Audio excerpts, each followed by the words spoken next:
Hello everyone. Today we're going to be answering the commonly asked interview question: have you ever dealt with resistance in the past as an agile practitioner? So I'm going to be giving an example, a sample that you can use and feed in your interview. And in addition to that, I'm going to be using a very cool technique known as the CAR technique. CAR is an acronym that helps guide you to ensure that you're covering all the areas as the interviewers would like to hear. The C stands for the challenge or context. A stands for the action that you took, and R stands for the results. If you apply this technique, you will be ensuring that you are giving the interviewers what they want, and that's how you'll be moved to the next phase of the interview. So let's go. If I'm asked this interview question, the way I'm going to approach it is I will say something like, oh yes, I have dealt with resistance so many times. A typical example that I can recall was a time when I joined an organization and then I noticed that they were not conducting the standard official Scrum events. Especially, they were doing some of them, but one of the most important Scrum events, which is the sprint review, they were not actually doing this event. And as a result of that, it seems like they never had a stopping point. So team members were always feeling burnt out. Customers were hardly ever satisfied because they've never had an opportunity to even see one working functionality that the team members have created. They will only hear about it through status update meetings, but never an opportunity to see. Even the director of software engineering even told me that, Karen, it would be the best day of my life if I had to even had the opportunity to see one working functionality that this team has created instead of always hearing about it.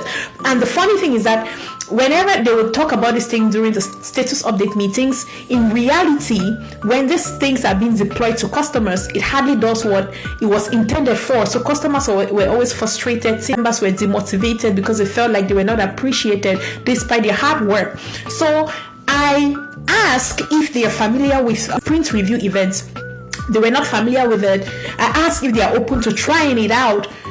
The dev lead wasn't interested at all. According to the dev lead, it was just an additional meetings to their already so many meetings. So the dev lead was super frustrated and not ready to attempt it at all. So in my understanding, I want to know where the dev lead was coming from, and then I realized that they were already overwhelmed with so many different meetings that has nothing to do with Scrum events.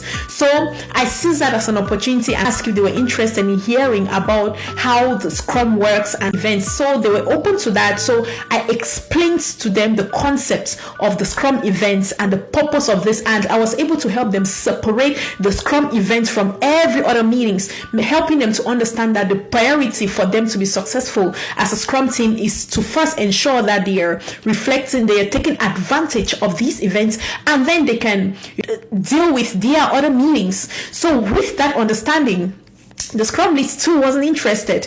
So they still went through one more sprint, and again, as usual, it seems like they were continuously going in circles, never a stopping point to just stop and see what they've been doing and even appreciate their own work.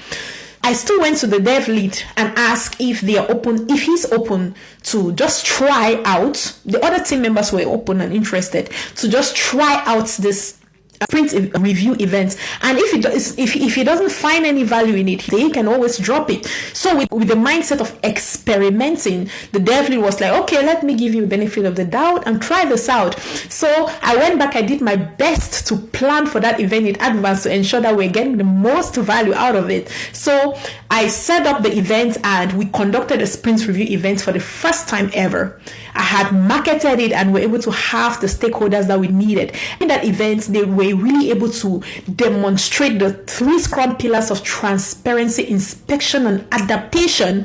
And they were able to get feedback from customers, and right there and there, they were able to apply the feedback to the upcoming sprint to ensure that they were creating the right products, you see. And then as a result of that, they were able to also see real working functionality. That was something. It was so motivating. The director of software engineering was so happy and team members were happy. So after that, we went to the retrospective. I asked if it's something they would like to try again.